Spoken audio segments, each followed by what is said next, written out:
নমস্কার বন্ধুরা, পরের দিন আমরা অযোধ্যার সাইট সিনের উদ্দেশ্যে বেরিয়ে পড়েছি। অযোধ্যাতে আমরা পরের দিন চলে এলাম সাইট সিনে। এখানে শিলাগ্রামে শিলা দিয়ে সমস্ত কিছু ফুটিয়ে তোলা হয়েছে। আমরা সেটা দেখব বলে আরও সামনের দিকে এগিয়ে গেলাম।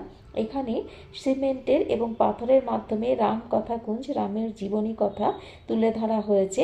আর তার পাশেই রয়েছে একটা শিব মন্দির, পাশেই একটা শিবশম্ভুর মন্দির। এত সুন্দর গান চলছিল আর তার সঙ্গে বাবার সিঙ্গার এত সুন্দর করা হয়েছিল, মনটা ভরে গেল। তারপর আমরা সামনের দিকে এগিয়ে গেলাম। এখানে ত্রিশূল, তারপরে তীরধনুক এবং মাদল আর গদা কি সুন্দরভাবে সাজানো হয়েছে। আর রয়েছে শিবলিঙ্গ, 108টা শিবলিঙ্গ রয়েছে। খুব ভালো লাগলো সমস্ত কিছু দেখে। তারপর দেখো এখানে যে শিবলিঙ্গগুলো আছে তার পাশেই রয়েছে বিশাল বিশাল পাথর। কোনোটা এসছে রাজস্থান, কোনোটা দেবভূমি। আর মন্দির দর্শন করে আমরা বেরিয়ে